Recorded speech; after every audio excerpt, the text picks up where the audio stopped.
that.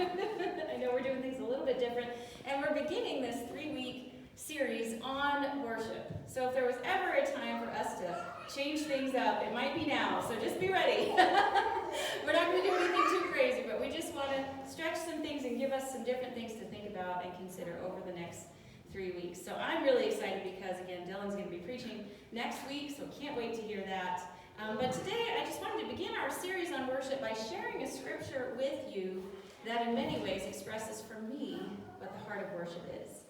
And so I hope it blesses you as it does me. But I'd like to just say a prayer before that. So let's just say a short prayer together. Gracious God, we love you. I thank you so much for these young ones going off to school this week. I pray that you would just bless them and their families as they make this transition, as well as the teachers and administrators who are teaming up with them to help them to learn and to grow into the people that you would have them to be by God's grace. We thank you so much. I pray that you would just bless this time together as remaining in worship today. In Jesus' name, amen. So the scripture today comes from the book of Hebrews, chapter 13, verses 15 to 16. That's the main one. We're going to be going a few different places in the book, but that's the one I'm going to end up on, and I want us to have in our minds as we begin this morning. This is what it says: "Through Jesus, therefore, let us continually offer to God a sacrifice of praise, the fruit of lips that openly profess his name, and do not forget to do good and to share with others. For with such sacrifices, God is pleased." So this is the word of the Lord for us today. And I want to talk about worship this morning as a sacrifice of praise. What a powerful phrase that is, a sacrifice of praise. That's what worship is, according to the author of Hebrews. Let's continually to offer to God a sacrifice of praise. Well, we use the word sacrifice a lot, don't we? So we kind of know what it means. It sort of means to give up something, but not just anything. It's to give up something of value to us. When we sacrifice something, it means we have to give up something that means something to us. So sacrifice is not always easy, right? Sometimes it's hard, but it's when we give up something that means a lot for the good of someone else. And so we make sacrifices all the time for our kids, for our friends, even for our future selves. How many of us are trying our hardest to save up? That's a sacrifice. We're not getting stuff now so that we can have more later when we may need it. So we make these sacrifices all the time. But the word itself comes from religious usage. That was the way it was initially used, and it meant to give something of our own to God. That's what it meant. That's what sacrifice was. And sacrifice was the practice around which ancient Israelite worship turned. That was the key point of worship. Everyone would go, when we would go to the temple to make a sacrifice. So the main component of Israelite worship at the time of the book of Hebrews was sacrifice. It was. And perhaps it was grain that was sacrificed, or fruit, or animals, a bird, or a goat, or a cow. But it was a gift to God of something that was as valuable as someone could muster. If you had the money and you could afford to give your best goat, that's what you did. That's what you gave. Maybe it was the best of your harvest, just the top of the top. You would give that first to God. And so this was a way to show faithfulness to God, or to ask for forgiveness. And it was the key component of Israelite worship. So the book of Hebrews is kind of talking a little bit about sacrifice in a different way.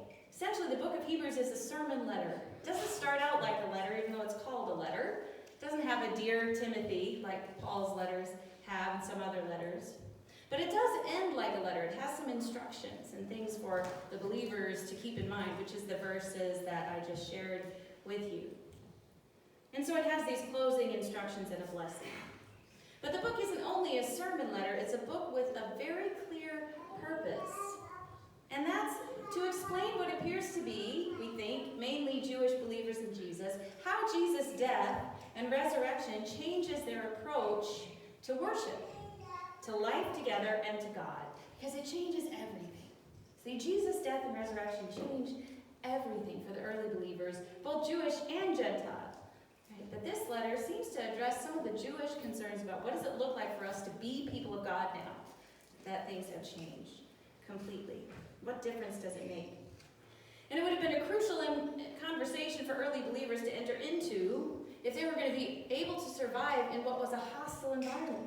So many of them perhaps had been thrown out of their places of worship, the synagogues, right? And many of them surely were persecuted by the Romans as well. So it was a hard time to be a believer in Jesus. And so they may have needed some fortifying and some explanation, just some context, to understand how we're going to do this now as believers in Jesus. So what the author of Hebrews does for these early Jewish believers is give them a context for understanding salvation. And early Jewish believers had the temple sacrifice as the core of their worship. This is how they understood what worship was. It was their normal, right? So the author of Hebrews lays out the typical sacrificial system of worship first, and then he explains how Christ changes it. How because of Christ everything is different. And we see this a little bit in Hebrews chapter 9. He starts out with explaining how it goes, almost in a, well, of course you know this is how it is kind of way. So verses 6 and 7, he says, well, when everything's been arranged, the priests entered regularly into the outer room to carry on their ministry. But only the high priest entered the inner room, the Holy of Holies, and that only once a year, and never without blood, which he offered for himself and for the sins the people had committed in ignorance. So what the author is talking about is the Day of Atonement. It was that one day of the year when the high priest, and only the high priest, could enter into the Holy of Holies, which was where the presence of God lived in ancient Israelite worship. So think about that. One person, once a year, could come into the presence of God. And so when that happened, the priest may or may not live, as was the belief in ancient Jewish times. But he would go in and offer that sacrifice. So here's what happens when Jesus comes. This is what changes everything. The author says in verse 11 and following of that same chapter, but when Christ came, as high priest of the good things that are already here, he went through the greater and more perfect tabernacle that's not made with human hands. That is to say, not a part of this creation. He did not enter by means of goats and calves, the blood of goats and calves, but he entered the most holy place, heaven, once and for all by his own blood, thus obtaining eternal redemption. So when Jesus died, he went to heaven. He circumvented all of that. He just got around all of that and was with God and offered himself as a perfect sacrifice once and for all.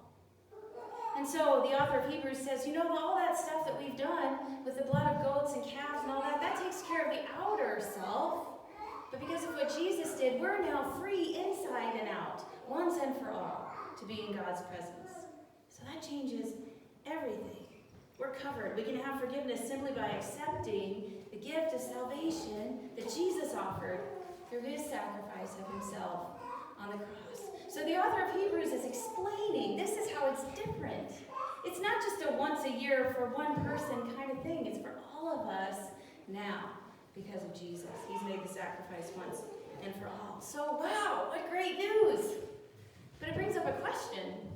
If you're an ancient Jewish believer, you're now wondering, well, what does worship look like?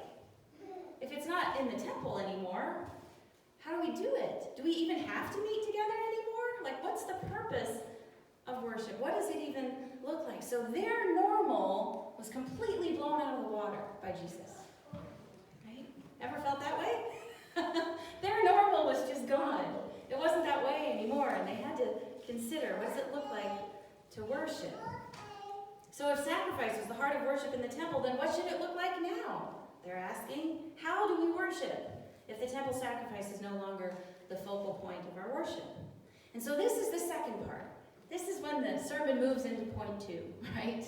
The author of Hebrews has explained already, this is what's happened now that Jesus has come. This is what's changed. So then how do we worship?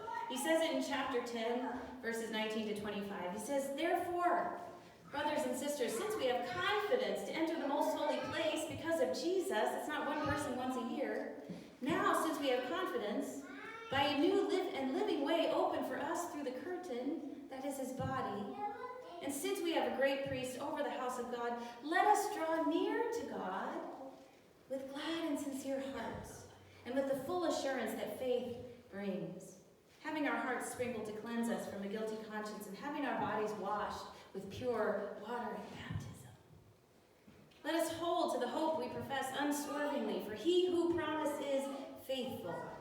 And let us consider how we may spur one another on toward love and good deeds, not giving up meeting together, as some are in the habit of doing, but encouraging one another, and all the more as you see the day approaching. So the author says, no, don't stop meeting together. We still need to meet together because we are bringing now ourselves to God as a sacrifice. We don't bring goats anymore. We don't bring wheat anymore. We bring ourselves to God as an offering of worship. So, these are some things we know and can understand from the author of Hebrews as he's explaining to us the difference now because of Jesus.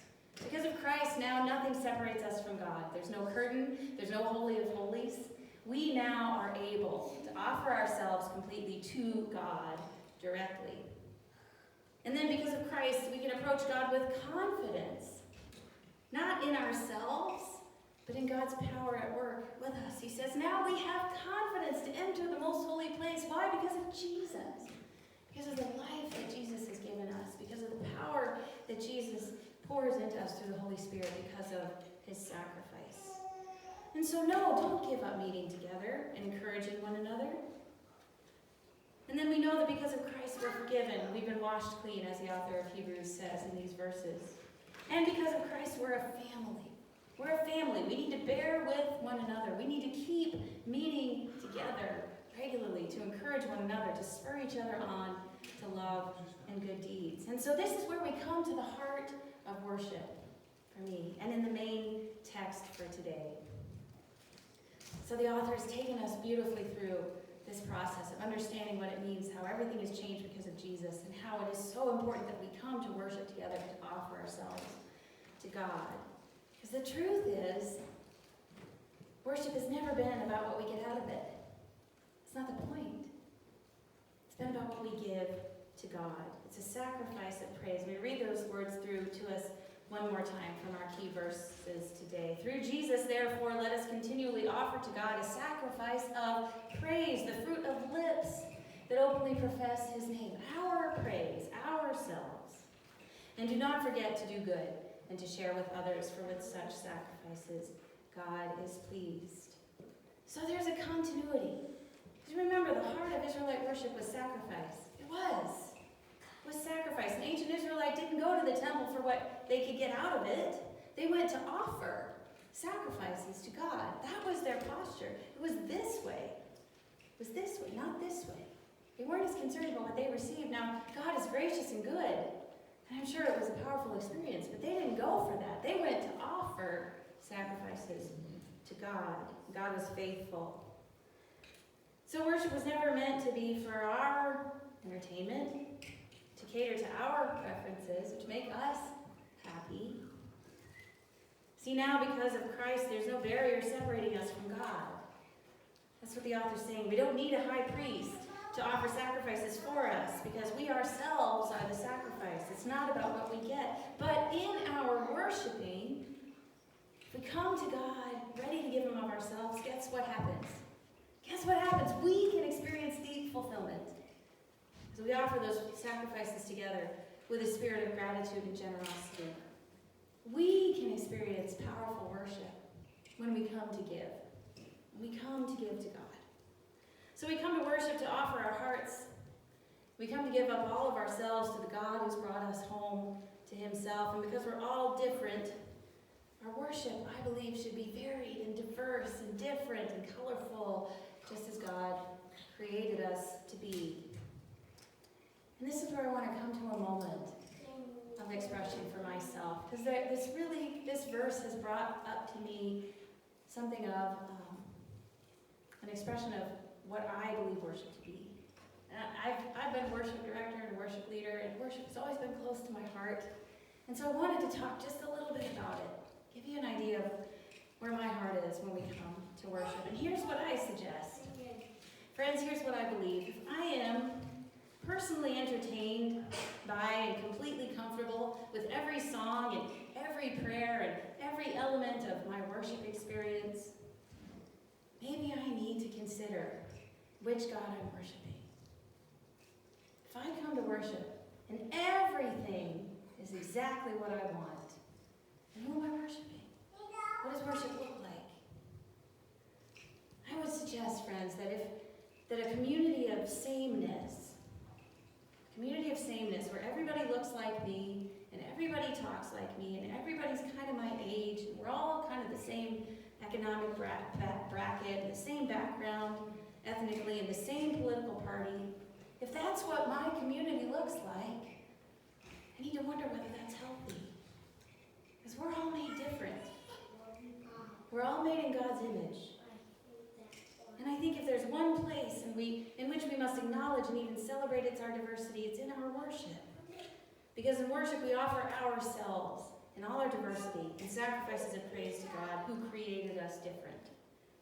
And so if our worship always looks the same, maybe we need to examine who we're worshiping. Is our worship looking more like us or more like God? So worship is not supposed to be completely comfortable all the time. Does that mean that if I go to worship and I'm consistently discouraged and frustrated all the time and nothing speaks to me, is that healthy? No. But is something stretching me in worship when I come? Is something making me perhaps a little uncomfortable? Maybe not everything, but is something challenging me? Because it's not about me. Worship's not about me. It's about God. It's about what I give. So it's not supposed to be comfortable, I don't think, friends, all the time. Not all the time. But it can be deeply powerful. And it can be fulfilling and even awe-inspiring if we are giving honestly and fully of ourselves in a sacrifice of praise. Sacrifice of praise to God. If we're generous and grateful in our worship. If we recognize who the God is. Who is the God in the room that we're worshiping? Who is God? And who are we worshiping? And if we give God honor and glory, that's a powerful experience. That's powerful. Well, as we begin to wrap up our sermon time, I want to invite us to an experience of worship as offering. How do we offer ourselves? So just to give you fair warning, there's a couple parts to it. We're not just going to speed right into our closing song right now. We're going to do something here. I want us to just rest a little bit. And so this is new to us. What I'd like to do is invite us to listen to this song that Dylan and I are going to share with you. It's new for us. And so I want to offer that just as a way in for us. So I asked us to just calm ourselves. We can close our eyes if we want to, but the words will be on the screen. Don't need to sing. Just allow this to be a way in to an exercise of prayer and worship that we're going to close with this morning. It's a beautiful song that Dylan picked out for us called Have It All. Just invite us to sing, to allow it to speak to us this morning.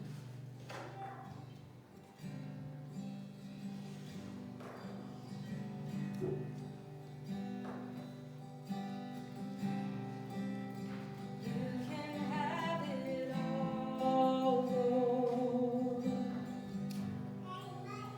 Every part of my world. Take this life and breathe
can have it all, Lord.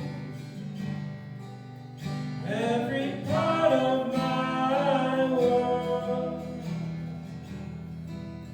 Take this life and breathe on this heart that is now yours.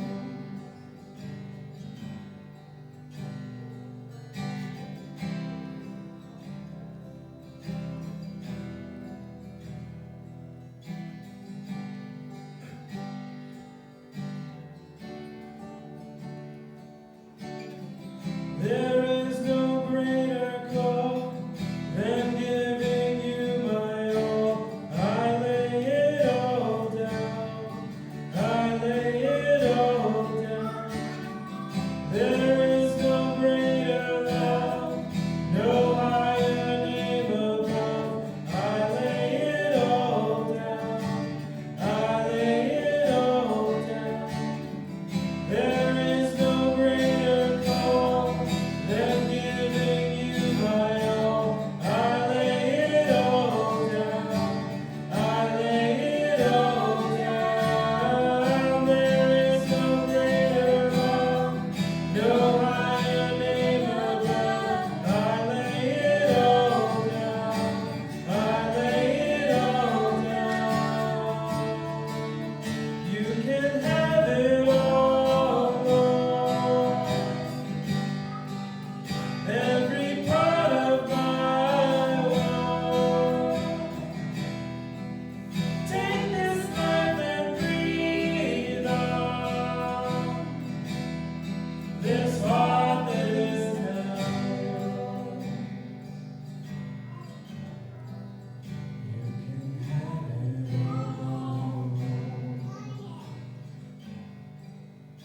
Every part of my world. Take this life and breathe on this heart that is now yours. To wrap up our time this morning, I want to offer just a moment for all of us. This includes me. Is there a place when you come into worship, you just consistently you struggle, find it frustrating, difficult? Maybe you start to think a little bit more in a self-focused way and just kind of, it can be tough when we're stretched and when there's a challenge. So I just ask us to take a moment to think about what that is that's hard and frustrating. When you have that, let's imagine it just being held out there in our open hands. Whatever that is that's causing us frustration, let's just offer it to God right now in a sacrifice of praise. Let's just offer it. Just recognizing that we are God's children. We come to worship to offer a sacrifice of praise.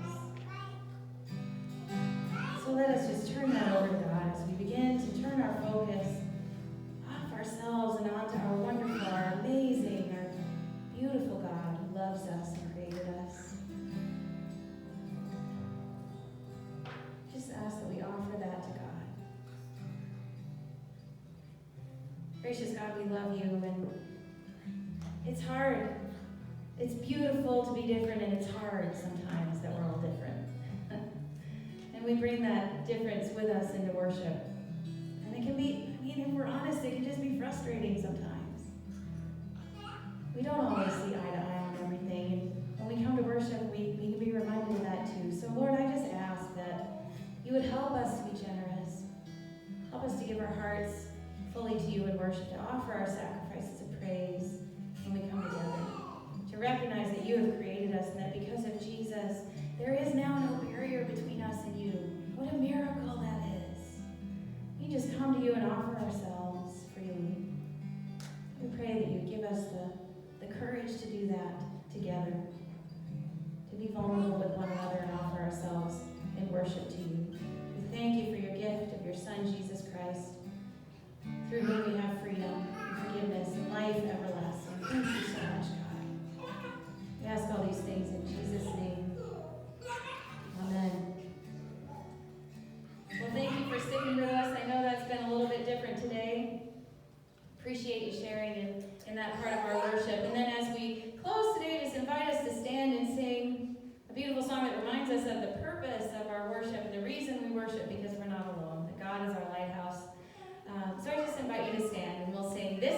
closing song. So let's sing together as we close today.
His light when you go back to school. And so, beloved, as a benediction, receive this. Go forth into the world singing a love song in the vineyard of life. Remember the gardener who nurtures your faith and provides for your needs. Grow into the promise of Christ, secure in the knowledge that you are loved. And together we say, Amen. Amen. Go in peace.